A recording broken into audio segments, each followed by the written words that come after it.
गुलशन कुमार, जीवन गाथा। गुलशन कुमार का नाम भारतीय संगीत उद्योग में उस शख्सियत के रूप में जाना जाता है जिसने न केवल संगीत की दुनिया में क्रांति लाई, बल्कि आम आदमी को भी यह एहसास दिलाया कि मेहनत और समर्पण से कुछ भी हासिल किया जा सकता है। उनका जीवन संघर्ष, समर्पण और अंततः अपार सफलता की कहानी है।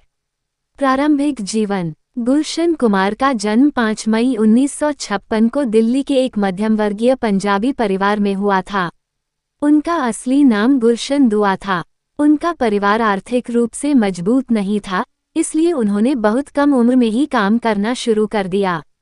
उनके पिता चंद्रभान दुआ एक फल का व्यवसाय करते थे और गुलशन भी बचपन से ही अपने पिता की मदद करते थे। लेकिन उनका मन हमेशा कुछ बड़ा करने का था। टी सीरीज की स्थापना। गुलशन कुमार ने अपने करियर की शुरुआत दिल्ली में ही एक छोटी सी दुकान खोलकर की, जहां वह रिकॉर्डेड ऑडियो कैसेट्स और रिकॉर्ड्स बेचते थे। उन्होंने देखा कि भारतीय बाजार में संगीत कैसेट्स की मांग बढ़ रही है, लेकिन उस समय कैसेट्स बहुत महंगे थे। गुलशन कुमार ने इस मौके का फायदा उठाया और कम कीमत में अच्छे गुणवत्ता वाले कैसेट्स बनाना शुरू किया। संगीत के प्रति उनके जुनून और व्यावसायिक कौशल ने उन्हें 1983 में T series super cassettes industries limited की स्थापना करने के लिए प्रेरित किया।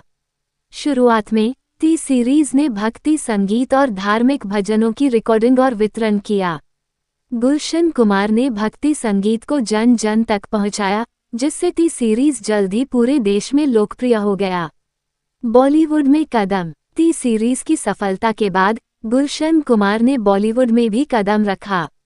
उन्होंने बॉलीवुड फिल्मों के साउंड ट्रैक और गानों की रिकॉर्डिंग शुरू की। उन्होंने न केवल फिल्मों के गानों को रिकॉर्ड किया, बल्कि उन्होंने खुद भी कई फिल्मों का निर्माण किया। आशिकी 1990 जैसी फिल्मों ने न केवल टी सीरीज को एक बड़ी सफलता दिलाई, बल्कि भारतीय संगीत उद्योग में एक नई लहर भी पैदा की। गुलशन कुमार ने नए गायकों को मौका दिया और उन्हें स्टार बनाया। कुमार सानू, उदित नारायण, अनुराधा पौडवाल जैसे गायकों ने टी सीरीज के बैनर तले अपने करियर की ऊंचाइयों को छुआ। गुलशन कुमार का योगदान भारतीय संगीत उद्योग में अमूल्य रहा है और उनके प्रयासों के कारण ही टी सीरीज ने बॉलीवुड में एक विशेष स्थान हासिल किया। गुलशन कुमार की हत्या। गुलशन कुमार की सफलता के साथ ही उनकी जिंदगी में मुश्किलें भी आईं। 12 अगस्त 1997 को मुंबई में उनकी गोली मारकर हत्या कर दी गई। उनकी हत्या का संबंध अंडरवर्ल्ड से जोड़ा गया। ये घटना पूरे देश में एक बड़ा झटका थी और भारतीय फिल्म उद्योग में शोक की लहर दौड़ गई।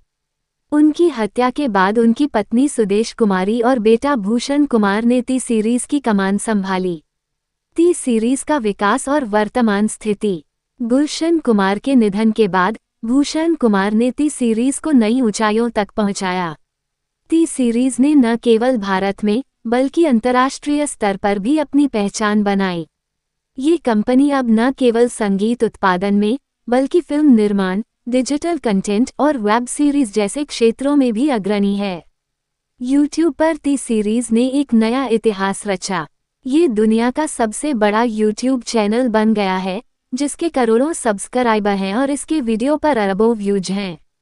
टी सीरीज का ये सफर गुलशन कुमार की दूरदर्शिता और समर्पण का ही परिणाम है। निष्कर्ष। गुलशन कुमार की जीवन गाथा एक प्रेरणादायक कहानी है, जो ये दर्शाती है कि यदि मन में दृढ़ संकल्प और साहस हो, तो कोई भी लक्ष्य असंभव नहीं है। उन्होंने भारतीय संगीत उद्योग को एक नया आयाम दिया और आम आदमी के दिलों में अपनी एक खास जगह बनाई। उनकी मृत्यु के बाद भी उनका नाम और उनकी कंपनी टी सीरीज भारतीय संगीत उद्योग में एक महान विरासत के रूप में कायम है। UIEC के साथ जुड़े रहने के लिए चैनल को सब्सक्राइब कीजिए और नई जानकारी के लिए बेल आइकन को प्रेस कीजिए। धन्यवाद।